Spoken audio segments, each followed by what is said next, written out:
just such a wild draft. To be honest, out of both of these teams, this is not the standard League of Legends that we've been seeing, but to be fair, both AO and ThunderTalk are top tier when it comes to picking weird stuff. Grab a little bit around the bottom lane scuttle crab. Beitron getting jumped.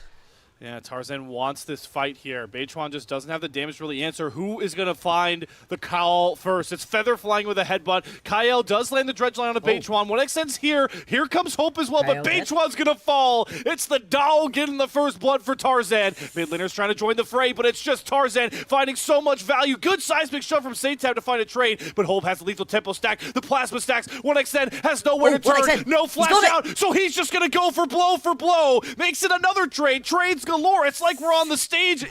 We're at the NASDAQ right now, trading kills like stocks. 3-3 at the end of the day. To win, if you are ThunderTalk, the underdog of this matchup against anyone's Legend, especially knowing how quickly their last matchup went down. And part of that was this very part of the map. Flandra running Hoya, and his Scion doesn't look like a weak side Scion right about now. He's going to spoon feed Tarzan a kill. Perfect prediction on the hook shot. And oh boy, the pack is getting hungry.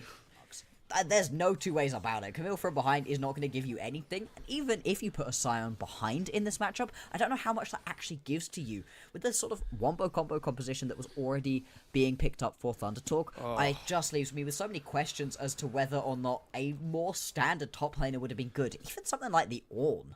Look at AL right now. They're just moving around the map so much better than ThunderTalk. Once again, it's a complete jungle section cut away from TT, just like Ultra Prime a game before. Satab barely survives the first skirmish. Hoya's so underdeveloped at this point that he's having a hook shot back towards the turret and sacrifice his support. Feather falls. Like, oh, he got the Gwen, right? Gwen is so overtuned. Yeah. This is Scion into Camille.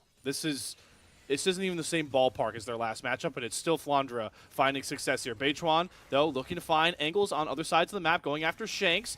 Does have the Impale, was waiting for the flash. Shanks is going to flash away from the turret. I love this wall from Satab, though. Shanks has no way to escape. That's the proactivity TT showed in their win over Ultra Prime as they find a critical kill. Kaisa Bill looking to burn through this Skarner's health bar, this Alistar's health bar.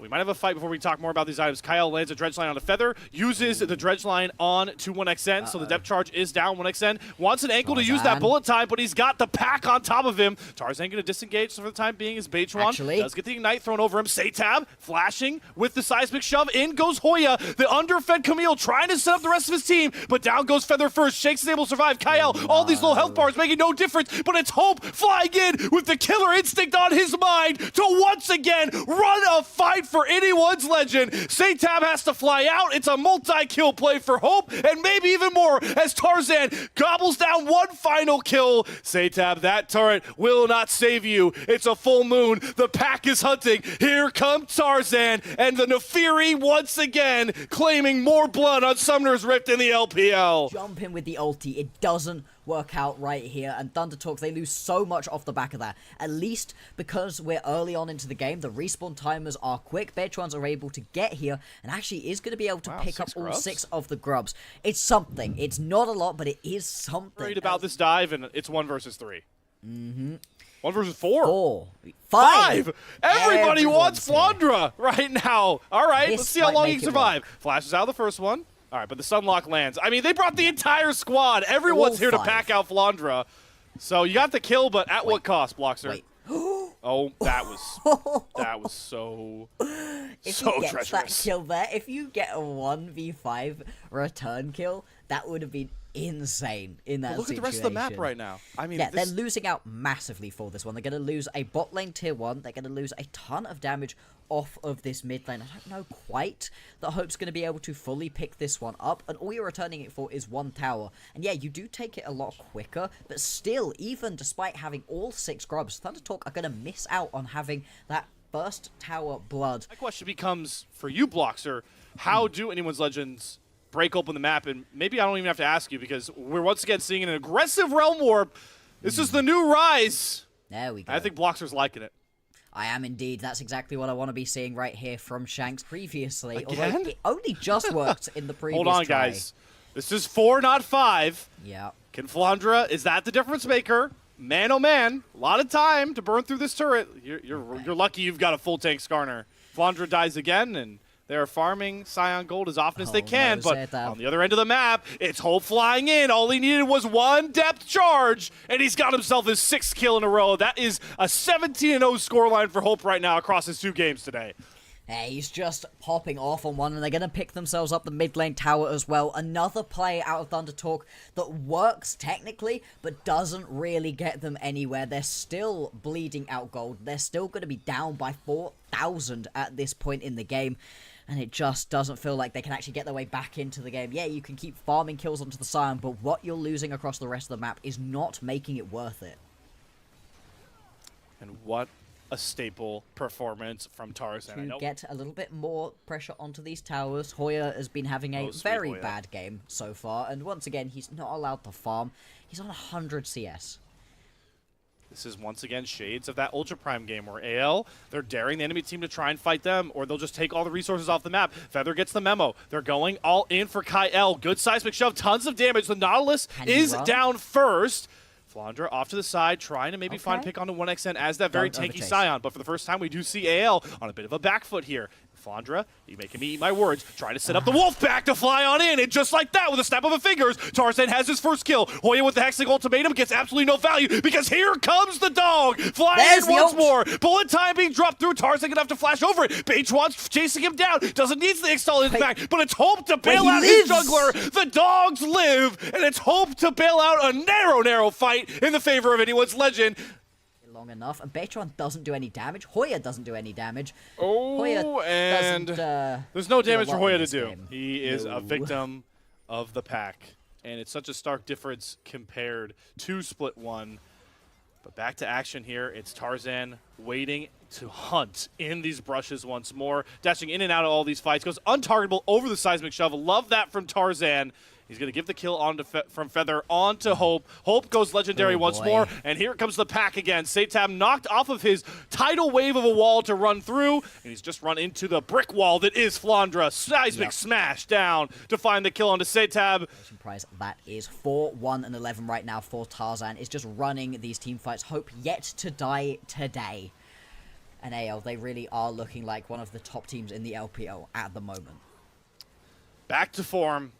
The Fury, though. The Fury. But the Fury, though, is like, come on, man. Yeah, it's so strong. It's oh my God, Hoya. They're going to go in. Okay, this is the power of the Camille and Good Talia. ulti, there it is. A huge bullet time. Finally, it all clicks for ThunderTalk. The first death for AL Hope maybe gives hope over to ThunderTalk. There's no Kaisa to compete with, so how much damage does anyone's legend really have in this fight? They're leaning so much on Tarzan, but you can't dive into 5 members. I don't care how strong the Wolfpack is. ThunderTalk with the lifeline. The Wombo hits to the tune of 3 kills.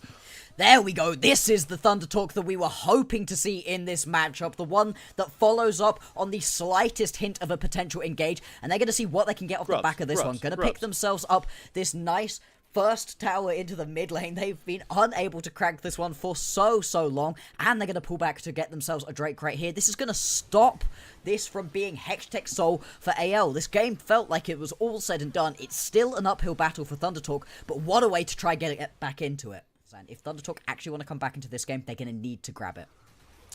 How far can they really push, though? Great untargetable from Tarzan. Drifts in. Beitwan can't really find his mark. Here comes Flandra drifting into the backside. Satab having to flash over the big Bramble Smash. The 1xN bullet time gets 0 value this time round. You can see all the difference it makes in this fight. Here comes the dog. Nice. A great catch from Beitwan in the middle of the dash. Untargetable. Not enough to save him this time. 1xN trying to turn as much damage as he can on this Misfortune. Using the turret to protect him, but the Rune Prism gets the root down. It shakes to find the angle, but everything's just falling apart in this fight. Turret getting all the value for ThunderTalk, an MVP-like performance. Always the threat of it from AL, and without anybody feeling comfortable to step up, where do you go? Beitwan gets chunked. Oh boy, there's the bullet time, gets canceled. Flandra's right in front. Kyle doesn't fall just yet. Beitwan trying to hold the front line, but it's breaking at the seams. The floodgates are coming through, and it's Hope that's looking to do it alongside the trusty pal, the man's best friend, the dog known as Tarzan. Hunted down Hoya. Down falls the TT top laner, and TT have to crawl back to their tortoise shell. Happening at this point, and this is going to be the Baron started up right now. There are still 3 members available. The damage dealers are still here for ThunderTalk. It's burning, It's Feather that's going to try and fly in, but Tab, and when I say they can't get close enough, Feather's trying to be a nuisance, but it's Tarzan, the spirit, the engine of AL, to sink it home behind a Shanks double kill. Megatron is just going to be able to get over the wall right here. Jumped over with Tarzan, actually. Tarzan not going to be able to pick up the kill onto the Skarner right now, but is still just going to be chasing him back underneath his Nexus towers. As these... Yeah, they're just falling. I mean, look, they're going to lose out onto this inhibitor. Flandre could just tank the tower. He doesn't care. Here we go. Another dive forward for Tarzan. Reset City. The pack is hunting for blood. And Hoya nearly falls, but that should put the polishing, finishing touches on it. AL looking to lock up the top spot, a spot in Group Ascend, and they're going to knock ThunderTalk again once more to do it. The health bars are getting close, but Flandre is just going to hit this Nexus. It doesn't even matter if the Scion dies. Can they kill him? If they kill him, it's still going to fall. I don't believe. I believe in Flandre. Tanks are balanced, everybody. Come on, Flandre. Oh my god, they're really not letting him get to this Nexus turret. How often does Seismic Shove come up? They're throwing the wall up. Flandre doesn't care. He wants the Nexus. Oh my god. He's inches away from the win, but TT won't budge. Somebody let the Scion pass through, please. Oh my god, he's got another shield up. How many more autos? Oh no, Bitch one's back. Dude, this isn't the end. Flandre, can he do it? All right, passive. No, it's not down again. No, it's not over. Oh my god.